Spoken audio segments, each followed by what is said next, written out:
Hello students, online learning में आपका स्वागत है। आज हम कक्षा 7वीं हिंदी वसंत भाग 2 कविता 13 एक तिनका पढ़ने जा रहे हैं।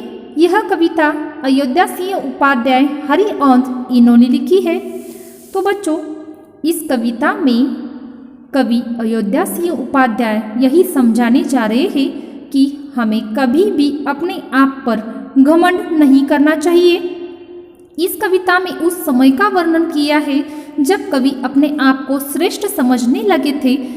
उसके इस घमंड को एक छोटे से तिनके ने कैसे चूर चूर कर दिया, यही समझाने का प्रयास इस कविता में किया है।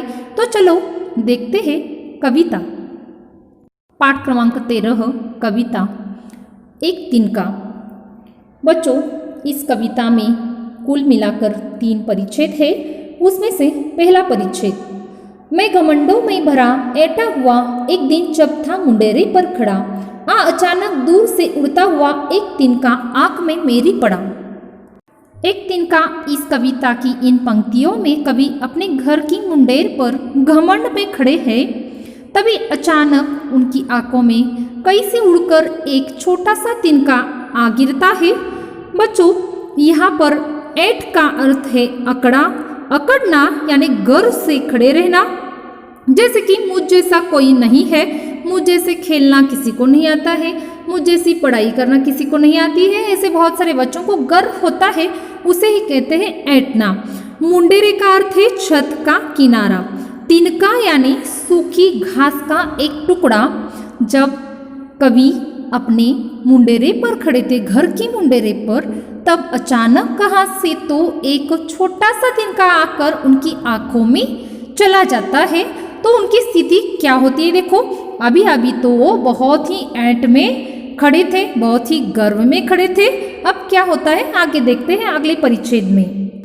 मैं झिझक उठा हुआ बेचैन सा, लाल होकर आंख भी दुखने लगी, मूठ देने लोग कपड़े की लगे, ऐंठ बेचारी दबे पाव भगी, ऐंठ बेचारी दबे पाव भगी।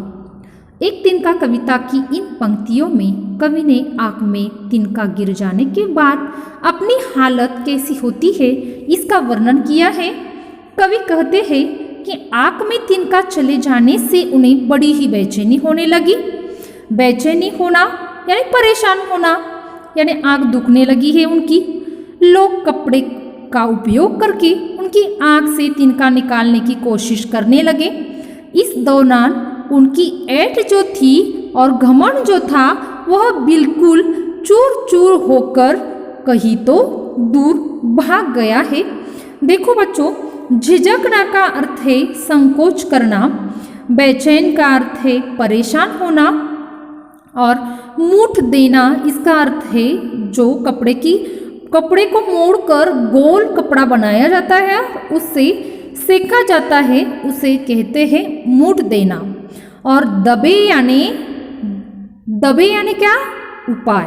देखो बच्चों, यहाँ पर जब कवि के आंख में तिनका गया था तो उनकी हालत कैसी हो गई है। पहले परिच्छेद में तो कवि बहुत ही घमंड के साथ अपने छत की मुंडेर पर खड़े थे, लेकिन उसी वक्त एक छोटा सा तिनका उनकी आंख में जाता है और क्या होता है, उन्हें बेचैनी होने लगती है, वो परेशान होने लगते हैं। उसी वक्त उनकी मदद के लिए कौन आता है? बाकी सारे लोग आते हैं और उनकी आंख को मोड़ देने का प्रयास करने लगते हैं ताकि उनकी जो परेशानी है वह दूर हो जाए। उसी वक्त उन लोगों ने बहुत ही मदद की है कवि की, और उसी वक्त उनका जो घमंड था, अभी अभी वो घमंड से खड़े थे, वो घमंड भी कहीं तो भाग गया है, दबे पाए ने घबरा कर भाग गया है। अगले परिच्छेद में क्या दिया है देखो।